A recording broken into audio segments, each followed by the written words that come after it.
जय हिंद साथियों। मैं रंजीत आपका अपने चैनल सिल्क स्कोर में स्वागत करता हूं। साथियों, आज हम हिंदी गद्य साहित्य और पद्य साहित्य के इतिहास व उनका काल विभाजन पढ़ने वाले हैं। साथियों, यूपी बोर्ड के लिए ये हिंदी गद्य और पद्य के इतिहास के लिए पर्याप्त वीडियो है। बहुत ही कम चीज़ों में अच्छी चीज़ें देने का प्रयास किया है। तो हम शुरुआत करते हैं पहले हिंदी गद्य के युग व उनकी समय अवधि के बारे में। साथियों, पहला युग है पूर्व भारतेंद्र युग, जिसको हम प्राचीन युग भी बोलते हैं। 13वीं शताब्दी से 1868 ईस्वी तक हुआ। और दूसरा भारतेंद्र युग, जिसको नव जागरण काल भी कहते हैं, 1868 से 1900 ईस्वी तक हुआ। और तीसरा है द्विवेदी युग, जो 1900 से 1922 ईस्वी तक चला। फिर आता है शुक्ल युग, जिसको हम छायावादी युग भी बोलते हैं, 1919 से 1938 ईस्वी तक। फिर आता है शुक्लोत्तर युग, जिसको हम छायावादोत्तर युग भी बोलते हैं, 1938 से 1947 ईस्वी तक। ठीक है साथियों, फिर आया स्वातंत्र्योत्तर युग या आधुनिक युग, जो 1947 से अब तक चला है। ठीक है साथियों, मेरे ख्याल से ना इसमें आप इस बार बोर्ड में पूछने के लिए दो हैं। एक आपसे द्विवेदी युग और शुक्ल युग, इनकी समय सीमा पूछ सकता है। बाकी का आप क्रम से पढ़ना है, इनको आराम से याद हो जाएंगे। अब हम आते हैं हिंदी पद्य साहित्य का काल विभाजन। हिंदी पद्य में पहला आया आदिकाल, जिसको हम वीर गाथा काल भी कहते हैं। इसकी समय अवधि है 1050 ईस्वी से 1375 ईस्वी तक। भक्ति काल, जिसको पूर्व मध्यकाल कहते हैं, ये 1375 से 1700 ईस्वी तक। तीसरा है रीतिकाल, जिसको हम उत्तर मध्यकाल कहते हैं, ये 1700 ईस्वी से 1900 ईस्वी तक। फिर आता है आधुनिक काल, जिसको गद्य काल भी कहते हैं, 1900 से अब तक। ठीक है साथियों, इसमें आपसे पूछ सकता है भक्ति काल, और इस बार मेरे को लग रहा है ये शायद रीत काल की अवधि भी पूछ सकता है। ये मेरा अनुमान है साथियों। आप सारा अच्छे से एक दो बार पढ़ लेना, बहुत कम कंटेंट है और पूरा साहित्य कवर हो जाएगा। अब आते हैं गद्य साहित्य प्रमुख रचनाएं। साथियों, मैंने इसमें 10-12 रचनाकार लिए हैं, यानी लेखक लिए हैं, उनकी रचनाएं लिख दी हैं। इनसे बार शायद ही जाए। पहले आते हैं बाबू गुलाब राय। बाबू गुलाब राय, जिन्होंने ठलुआ क्लब, मेरी असफलताएं, नरसे नारायण, विज्ञान वार्ता बाबू गुलाब राय का बाल साहित्य, और ठलुआ क्लब ये शायद निबंध, और मेरी असफलताएं आत्मकथा है बाबू गुलाब राय की। इंपॉर्टेंट है साथियों, ये मेरी असफलताएं बहुत ज्यादा इंपॉर्टेंट है। नरसे नारायण ये निबंध है, ये भी इंपॉर्टेंट है। ठीक है साथियों, फिर आते हैं जयशंकर प्रसाद। जयशंकर प्रसाद, स्कंदगुप्त, चंद्रगुप्त, और भी कोई गुप्त करके नाटक आए तो समझ जाना जयशंकर प्रसाद ने लिखा है। और ध्रुव स्वामिनी ये नाटक है, इसमें इंपॉर्टेंट ध्रुव स्वामिनी बहुत ज्यादा इंपॉर्टेंट है। ये गूट, जन्मेजय का नागयज्ञ, अजात शत्रु ये भी नाटक है, और इस बार आने के चांस है जन्मेजय का नागयज्ञ का। और इन्होंने उपन्यास लिखा है जयशंकर प्रसाद ने, कंकाल, तितली, इरावती। साथियों, इस बार मुझे लग रहा है तितली पूछ सकता है या इरावती पूछ सकता है। इनको सही से देख के जाना। उपन्यास है जयशंकर प्रसाद जी के। कामायनी इनका महाकाव्य है, बहुत मोस्ट इंपोर्टेंट है, कहीं ना कहीं मिलता है पूछने को। आंधी, इंद्रजाल, लहर, आंसू ये इनकी ही रचना है। ठीक है साथियों, अब आगे चलते हैं हम। अब आते हैं हम हरवंश राय बच्चन। ठीक है साथियों, तो हरवंश राय बच्चन हमारे तीसरे लेखक हैं। इनकी रचना क्या भूलूं क्या याद करूं, ये इनकी आत्मकथा है। आत्मकथा साथियों जो खुद लिखते हैं उनको बोलते हैं आत्मकथा। क्या भूलूं क्या याद करूं, मधुशाला मधुबाला ये काव्य संग्रह है इनका। और नीड़ का निर्माण फिर ये आत्मकथा है हरवंशराय बच्चन की। ठीक है साथियों, फिर आते हैं हम अपने मुंशी प्रेमचंद्र, जिनका दूसरा नाम धनपत राय है। पूछ लेता है कभी कभी क्वेश्चन कि धनपत राय किस लेखक को बोलते हैं, तो मुंशी प्रेमचंद को। गोदान गबन सेवा सदन कर्मभूमि निर्मला रंगभूमि इनके उपन्यास हैं, और इनके सारे उपन्यास बहुत ही महत्वपूर्ण हैं साथियों। कोई सा पूछ सकता है आपको। और इनके अधूरे उपन्यास की बात की जाए तो मंगलसूत्र अपूर्ण उपन्यास है, जो अभी तक अधूरा रहा है। मंगलसूत्र अपूर्ण उपन्यास है। और पूछ की एक रात इनकी बहुत फेमस कहानी है। ईदगाह, बड़े घर की बेटी, ये सब इनकी कहानी है साथियों। यहाँ ध्यान देना, कलम का सिपाही ये जीवनी है मुंशी प्रेमचंद्र की, पर उनके बेटे अमृतलाल ने लिखी है। देखो बेटा, जीवनी क्या होता है, कोई दूसरा लिखता है किसी और के ऊपर, और आत्मकथा होती है जिसमें लेखक खुद लिखता है अपने ऊपर। ठीक है, आपको समझ में आ गया होगा। आगे चलते हैं। आगे हमारी लेखिका है महादेवी वर्मा जी। तो महादेवी वर्मा अतीत के चलचित्र इनका रेखा चित्र है। पथ के साथी संस्मरण है। इन्होंने अतीत के चलचित्र लिखा है जो वो रेखा चित्र विधा में लिखा है, और पथ के साथी संस्मरण विधा में लिखा है। इंपॉर्टेंट है। बाकी निहार, सामगीत, नीरजा, रश्मिरति इनकी कविता संग्रह, और अपने में गिल्लू कहानी है, और भी रचनाएं हैं इनकी।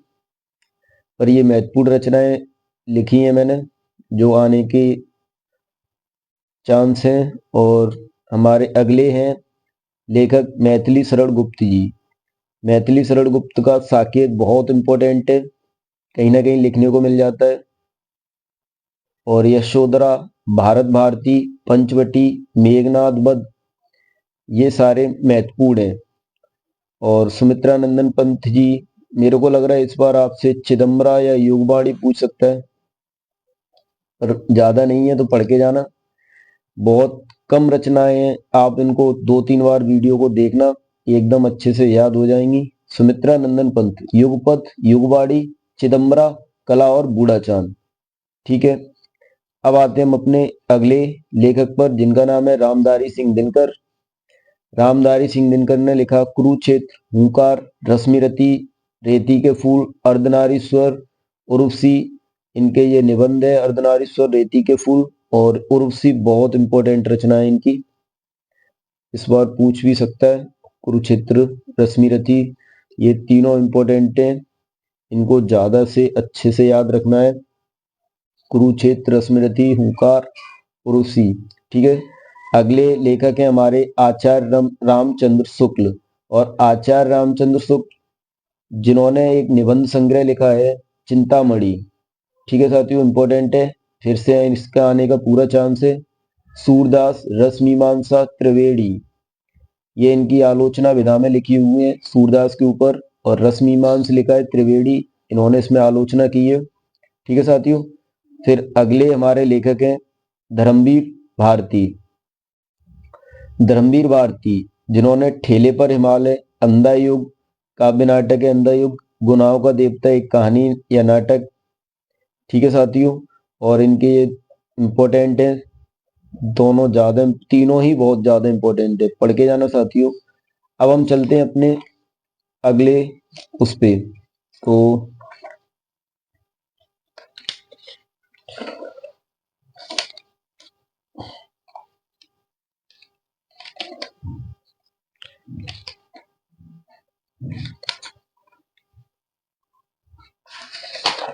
साथियों अब आते हैं हम इधर। अब हमारा है ये प्रमुख उपन्यास। ठीक है साथियों, प्रमुख उपन्यास में परीक्षा गुरु लाला श्री निवास दास ने लिखा है। और परीक्षा गुरु हिंदी हिंदी का पहला उपन्यास माना जाता है। अगर आ जाए कि हिंदी का पहला उपन्यास कौन सा है? तो परीक्षा गुरु लाला श्रीनिवास दास। गिरती दीवारें उपेंद्र नाथ अक्स ने लिखा है। चंद्रकांता देवकीनंदन खत्री ने लिखा है। झूठा सच यशपाल ने लिखा है। त्यागपत्र जैनेन्द्र कुमार ने लिखा है। ये बहुत ही इंपॉर्टेंट उपन्यास है, इनमें से एक आपको मिलेगा। ठीक है साथियों, और प्रमुख कृतियां जो महत्वपूर्ण हैं मुझे लगा कि इनमें से आ सकता है तो मैंने यहाँ लिख दी है। आपको देख के जाना है, और ज्यादा नहीं है, इतने तो याद हो जाएंगी, 2-3 बार इनको पढ़ोगे पूरा याद हो जाएगा। प्रेम सागर लल्लू लाल। देखो, इसको याद करने का एक सबसे सरल तरीका होता है कि प्रेम सागर लल्लू लाल, यानी प्रेम में आदमी कैसा हो जाता है? लल्लू हो जाता है। तो इसको आराम से याद कर सकते हो ट्रिक से। ठीक है।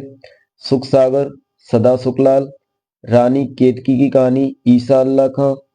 पृथ्वीराज रासो चंदवरदाई। परमाल रासो आलाखंड जगनिक। परमाल रासो को ही आलाखंड बोलते हैं और ये लिखा जगनिक ने। ऐसे ही पृथ्वीराज रासो लिखा है चंदवरदाई ने। ये पृथ्वीराज चौहान के ऊपर है। ठीक है साथियों। मृगावती कुतुबन ने लिखा है। और हिमतरंगिणी माखनलाल चतुर्वेदी ने लिखा है। और सुदामा चरित नरोत्तम दास जी ने। और विशल देव रासो नरपति नाल्हा ने लिखा है। ठीक है। और इधर चित्रावली कवि उस्मान ने लिखा है, इंपॉर्टेंट है इसलिए मैंने इधर लिख दिया है। ठीक है। अब आते हैं हम प्रमुख पत्रिका पर।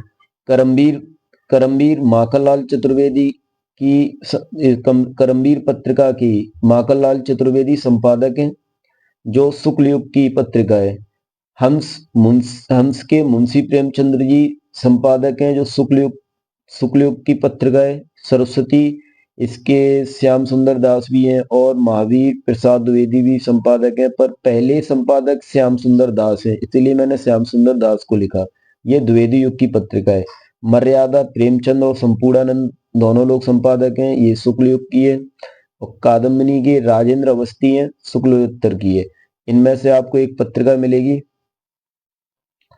और शायद मैं एक पत्रिका लिखना भूल गया, मुझे लगता है वो इम्पोर्टेंट है, पाल कृष्ण भट्ट की हिंदी प्रदीप्त, आपको याद रखनी है, पूछ सकता है आपसे। ठीक है साथियों। और इधर अयोध्या सिंह उपाध्याय, इनका एक फिर से एक लेखक आ गए। तो वो जब मेरे को लगा कि कुछ महत्वपूर्ण छूट रहा है तो मैंने वहां लिख दिया है। ठीक है।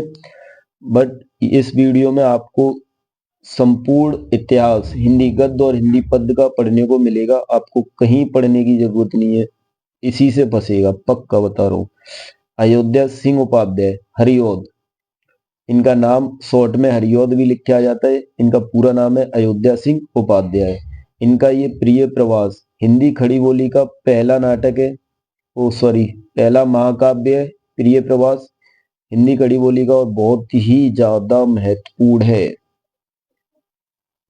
ये समझ लो इसके आने का पूरा पूरा चांस है। और ये अधकिला फूल ठेठ हिंदी के ठाठ अयोध्या सिंह के ही है।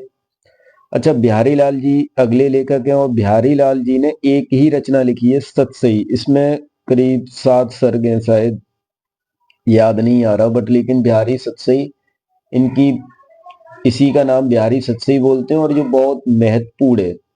ठीक है। एक ही ये पूछ लेता है कभी कभी सत सही किसकी रचना है, तो बिहारी लाल की। अगर इसके आगे बिहारी सत सही आता है तो आप आसानी से कर सकते हो। ठीक है। सच्चिदानंद हीरानंद वात्स्यायन एक ये महत्वपूर्ण लेखक हैं, जो इनकी रचनाएं या इनसे कुछ संबंधित प्रश्न हमको मिलते ही रहते हैं। तो हमारा जैसे अच्छा है, इनको ना अज्ञे जी को तार सप्तक काव्य के संपादक के रूप में भी जाना जाता है। यानी आपसे प्रश्न पूछे कि तार सप्तक के संपादक कौन है, तो सच्चिदानंद हीरानंद वात्स्यायन अज्ञेय, जिनको शॉर्ट में हम अज्ञेय जी बोल सकते हैं। अच्छा, इनका प्रथम तार सप्तक 1943 में आया था। ठीक है। बस इससे ज्यादा नहीं पूछेगा, वैसे 3-4 तार सप्तक हुए थे शायद। अच्छा, इनकी रचनाएं हैं कुछ, कितनी नावों में कितनी बार, ये काव्य संग्रह, आंगन के पार द्वार, और हिंदी नदी के दीप, ये उपन्यास है इनका, ये भी काव्य संग्रह आंगन के पार द्वार। ठीक है। अब हम अपना आगे चलते हैं, आगे क्या है देखते हैं। अच्छा देखो साथियों, अगर आपसे प्रश्न आता है या कुछ मतलब ऐसे आ जाता है कि डायरी लेखक बताओ इनमें से कौन है, ऑप्शन दिए होते हैं, या लिखने को आ जाता है कि दो डायरी लेखक के नाम लिखो, तो डायरी लेखक में आता है धीरेन्द्र वर्मा, मोहन राकेश। धीरेन्द्र वर्मा, मोहन राकेश, मेरी कॉलेज डायरी और मोहन राकेश की डायरी, इनकी ये रचनाएं हैं। ठीक है साथियों। फिर आप आपसे आगे बोलता है कोई भी प्रश्न कि दो यात्रा वृतांत लेखक जिन्होंने यात्रा की हो, तो एक राहुल सांकृत्यायन है, अज्ञेय जी, इनका पूरा नाम अभी पीछे पढ़ा था हमने, हीरानंद वो सच्चिदानंद हीरानंद वातस्यायन अज्ञेय। इनकी इन्होंने यात्रा पर लिखा है अरे यायावर रहेगा याद। ठीक है। और घुमक्कड़ साथ और मेरी यूरोप यात्रा राहुल सांकृत्यायन जी ने लिखी है, बहुत ही इंपॉर्टेंट है। ठीक है। रिपोर्ताज के लेखक हैं रांगे राघव। रिपोर्ताज देखो ये विधाएं हैं, जैसे यात्रा, यात्रा वृत्तांत विधा है, डायरी एक डायरी विधा में लिखा है किसी ने रिपोर्टाज यानी कोई रिपोर्ट दी है किसी के ऊपर। ठीक है। तो इनके रांगे राघव और धर्मवीर भारती दोनों को याद रखना। रांगे राघव की रचना है एक रिपोर्ट और धर्मवीर भारती की रचना है अकाल की एक छाया। ठीक है। अब मोहन राकेश का मैंने लगा मेरे को लहरों के राजहंस बहुत ज्यादा पूछता है तो इम्पोर्टेंट है, तो मैंने यहाँ लिख दिया, ये नाटक है मोहन राकेश का और इसको पढ़ के जाना। लहरों के राजहंस मोहन राकेश नाटक विधा में लिखा है। अच्छा आपसे संस्मरण पूछ ले, राम वृक्ष बैनीपुरी, संस्मरण में आता है जंजीरें और दीवारें। और महादेवी वर्मा, संस्मरण में आता है पथ के साथी। और रेखा चित्र में महादेवी वर्मा का भी आ जाता है अतीत के चलचित्र। और राम वृक्ष बैनीपुरी भी आते हैं रेखा चित्र विधा में। ठीक है। अगर आपसे संस्मरण विधा के लेखक पूछता है तब भी ये दोनों लिखने हैं। आपसे रेखा चित्र के राइटर पूछता है तब भी ये दोनों लिखे हैं। मुझे महादेवी वर्मा का याद आ रहा है, अब पीछे भी लिखाया है अतीत के चलचित्र इनका रेखा चित्र विधा में। ठीक है। आपसे प्रश्न पूछता है कि हिंदी बद्ध काव्य धारा के कवि केशव दास हैं, चिंतामणि मतीराम और भी हैं। रीत मुक्त काव्य धारा के कवि घनानंद बोधा आलम, ये भी है। और रीत सिद्ध के बिहारी जी है। इनसे रीत सिद्ध के केवल आपसे एक ही पूछेगा बिहारी, और पूछेगा नहीं। आपको ऑप्शन दे सकता है कि चार कवि के नाम दे दिए, पूछा इनमें से कौन रीत मुक्त काव्य धारा के कवि हैं, तो आप उनमें से छांट सकते हैं। ठीक है साथियों। द्विवेदी युग के लेखक, अब द्विवेदी युग के लेखक मैथिली शरण गुप्त, हरिऔध, बाबू गुलाब राय और भी हैं। बाबू गुलाब राय शुक्ल युग में भी आ जाते हैं कभी कभी, मतलब लिखे हुए दिख जाते हैं। ठीक है साथियों। आपसे पूछता है कि शुक्ल युग के लेखक जयशंकर प्रसाद, हजारी प्रसाद द्विवेदी और मुंशी प्रेमचंद, रामचंद्र शुक्ल, श्याम सुंदर दास। ठीक है। और मैथिली शरण गुप्त की एक रचना थी, मैथिली शरण गुप्त की साकेत। क्वेश्चन एक शायद पिछली साल आया था, पता नहीं कि साकेत किस युग की रचना है, तो द्विवेदी युग की है, क्योंकि द्विवेदी युग के मैथिली शरण गुप्त हैं। ठीक है साथियों। ऐसे भारतेंदु युग के प्रताप नारायण मिश्र हैं, बालकृष्ण भट्ट हैं। प्रगतिवादी युग सूर्यकांत त्रिपाठी निराला जी है। अनामिका लिखी है जिन्होंने, बहुत इंपॉर्टेंट है, रामधारी सिंह दिनकर। युगवाणी युगांत ये पीछे लिखा, मतलब लिखा चुके होंगे, पीछे पढ़ाई थी मैंने अभी। और आदिकाल के दलपति विजय, ये चंद्रवरदाई, नरपति नल्ला, अमीर खुसरो। दलपति विजय का खुमान रासो इंपॉर्टेंट है, शायद मैंने ऊपर नहीं लिखा था, यहाँ पे लिख दिया है खुमान रासो दलपति विजय। और ये नरपति नल्ला का तो बीसल देव रासो था जिन्होंने लिखा था। अच्छा एक प्रश्न मैंने दिया है कि किस टाइप से पूछता है कि निम्न में एक कथन असत्य। बेटा सत्य नहीं छांटना है, यहाँ पे हमें असत्य छांटना है। ठीक है। पहला है कि रामचंद्र की गणना श्रेष्ठ कवि के रूप में है, ये सत्य है असत्य, पता नहीं, अभी देखते हैं। झूठा सच के लेखक यशपाल हैं, बिल्कुल सही है, उनका उपन्यास है यशपाल का झूठा सच। ठीक है। प्रेमचंद्र अपने घर में की लेखिका शिवानी देवी हैं, बिल्कुल सही है, शिवानी देवी ने लिखा है कि प्रेमचंद्र अपने घर में। ठीक है। और किन्नर देश में ये लेखक हैं राहुल सांकृत्यायन, ये बिल्कुल सही है कि किन्नर देश के लेखक राहुल सांकृत्यायन है। तो हमारा ये पहला पॉइंट गलत है कि रामचंद्र की गणना श्रेष्ठ कवि के रूप में नहीं, श्रेष्ठ आलोचक और श्रेष्ठ निबंधकार के रूप में होती है। याद रखना, फिर से बोलता हूं मैं, रामचंद्र शुक्ल जी की जो गणना है वो श्रेष्ठ आलोचक और निबंधकार के रूप में होती है। ठीक है साथियों, ये हमारा जो भी है ये पूरा हिंदी गद्य और पद्य साहित्य का समावेश है। आगे मैं वीडियो में रचनाएं दो रचनाएं दूंगा हिंदी गद्य से याद करने के लिए, हिंदी पद्य से भी दो रचनाएं याद करने के लिए वीडियो में देने वाला हूँ।